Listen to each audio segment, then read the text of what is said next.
பிரியமானவர்களே, இயேசு கிறிஸ்துவின் நாமத்தில் நான் உங்களை வாழ்த்துகிறேன்.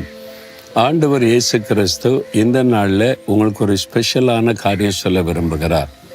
என்ன தெரியுமா? 89ஆம் சங்கீதம் 22ஆம் வசனத்தில், சத்துரு அவனை நெருக்குவதில்லை, நியாயக்கேட்டின் மகன் அவனை ஒடுக்குவதில்லை. யாரை? தாவீதை குறித்து சொல்லப்பட்டிருக்கிறது. தாவீது ஆண்டவருடைய இதயத்துக்கு ஏற்றவனாய் இருந்ததுனால கர்த்தர் அவரை அபிஷேகம் பண்ணி இருந்தார். அந்த அபிஷேகம் அவர் மேலே இருந்ததுனால சத்துரு நெருங்க முடியலை. அது மாதிரி நியாயக்கேட்டின் மகன் பிசாசு, அவன் தான் கேட்டை உண்டாக்குகிறவன், சத்துருவாக செயல்படுகிறவன். உங்கள் வாழ்க்கையில் ஒரு சத்துரு இருக்கிறான். மனிதர்கள் நம்முடைய சத்துருக்களே அல்ல. மனிதர்களை பயன்படுத்துவதே சாத்தான் தான்.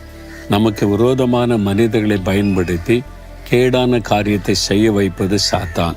அதனால தான் அவன் கேட்டின் மகன் என்று சொல்லப்படுகிறான். நீங்கள் வேலை செய்கிற இடத்துல, வசிக்கிற இடத்துல, ஊழிய செய்கிற இடத்துல பிரச்சனை போராட்டம் யாரோ பயன்படுத்தப்படுறாங்கல்ல, அந்த மனிதர்களை பார்க்காதங்க, சத்துரு, பிசாசு.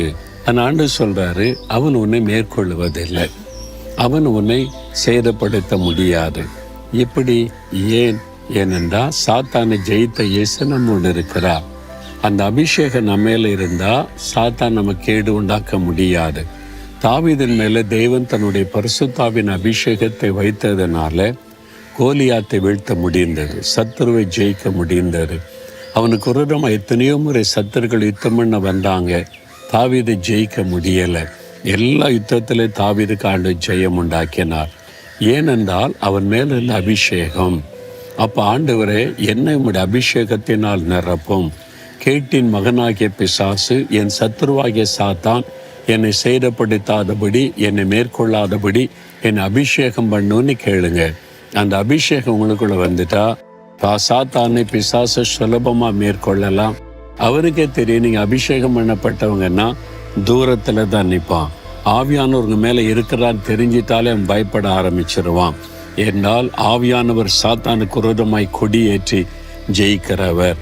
அதனால் இந்த நாளில் ஆண்டவரே, தாவீதோடு இருந்த மாதிரி என் கூட இருங்க, தாவீது அபிஷேகம் பண்ண மாதிரி என்னை அபிஷேகம் பண்ணுங்க.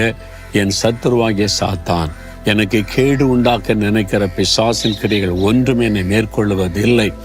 என்னால் பிசாசை காட்டில என்னோடு இருக்கிற இயேசு பெரியவர், நான் விசுவாசிக்கிறேன்னு சொல்லி பாருங்க. ஒரு மாற்றம் இன்றைக்கே உண்டாகும். சூழ்நிலைகள் மாறும். பிசாசு உண்டாக்கி வைத்திருக்கிற ஆபத்தான கேட்டின் சூழ்நிலைகள் மாறிவிடும். விசுவாசிக்கிறீங்களா? ஆண்டவரே, உம்முடைய அபிஷேகம் எனக்கு வேணும். தாவீதை போல உம்முடைய இதயத்திற்கு ஏற்றவனா இருக்கணும், ஏற்றவளா இருக்கணும். தாவீது அபிஷேகம் பண்ண மாதிரி அபிஷேகம் பண்ணும்.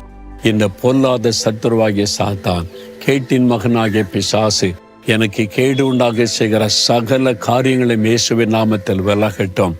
ஜெயம் கொடுக்கிற தேவனுக்கு ஸ்தோத்திரம், ஸ்தோத்திரம். இயேசுவின் நாமத்தில் ஆமேன், ஆமேன்.